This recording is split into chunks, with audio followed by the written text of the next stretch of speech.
আরে মোবাইলে 10,000 টাকা ঢুকলো? এমনি দেখ না, মোবাইলে 10,000 টাকা ঢুকেছে, একটা মেসেজ এসছে। তোমার অ্যাকাউন্টে 10,000 টাকা ঢুকেছে? হাট, হতেই পারে না। আরে দেখ না, বিশ্বাস না হলে দেখ। আরে না না, দেখতে হবে না, টাকা ঢোকেনি। তোর বলে আমার লাভ নেই, আমি ফোন পেটা খুলে চেক করে নিচ্ছি। এখন নতুন স্ক্যাম হচ্ছে মার্কেটে, এরকমই টাকা পাঠিয়ে দেয়, তারপরে ব্যালেন্স চেক করতে গেলে পিন নাম্বার দিলে।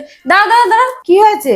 তুমি পিন নাম্বারটা না ভুল দাও। কেন পিন নাম্বার ভুল দেবো কেন? আরে তুমি মারো না একবার। আচ্ছা ঠিক আছে, দিচ্ছি। ঠিক আছে, তুমি 1 সেকেন্ড দাঁড়াও। 1 সেকেন্ড দাঁড়ানোর পরে তোমার সঠিক পিনটা মেরে ব্যালেন্সটা একবার চেক করে নাও। কেন?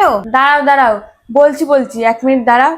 এবার তুমি সঠিক পিনটা মারো, সঠিক পিনটা মেরে ব্যালেন্সটা চেক করে নাও। আচ্ছা ঠিক আছে, দিচ্ছি। তোমার অ্যাকাউন্টে কি কোনো টাকা ঢুকেছে? না তো, অ্যাকাউন্টে কোনো টাকা ঢুকিনি তো। আমি জানতাম এই জিনিসটাই হবে। তুমি জানো মার্কেটে এখন একটা নতুন স্ক্যাম এসছে, স্ক্যামটা হলো জেড ডিপোজিট স্ক্যাম। তুমি তোমার মোবাইলে একটা মেসেজ পেলে যে আমার ব্যাংক অ্যাকাউন্টে 10,000 টাকা ঢুকেছে, আর তুমি সাথে সাথে চেক করতে চলে গেলে, তারপর যেই পিন দেবা এবারই হবে স্ক্যাম। কি করে হবে বলো তো?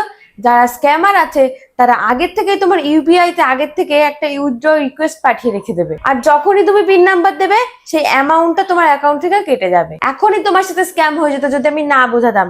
এই জিনিসটা মাথায় রাখবে। তুই না আমাকে একটা ভালো জিনিস শিখালি, এই কথাটা আমি মাথায় রাখবো। ঠিক আছে। আর বন্ধুরা, আমি আপনাদের বলতে চাই, এই জেড ডিপোজিট স্ক্যাম থেকে কিন্তু বাঁচার জন্য এই বুদ্ধিটা সবসময় মাথায় রাখবেন। আপনার মোবাইলে 10,000 টাকা 20,000 টাকা ঢোকার মেসেজ আসবে, আর আপনারা সেই আনন্দ পেয়ে চট করে ব্যাংক ব্যালেন্স চেক করার চেষ্টা করবেন না, কিন্তু চট করে একটা স্ক্যাম হয়ে যাবে।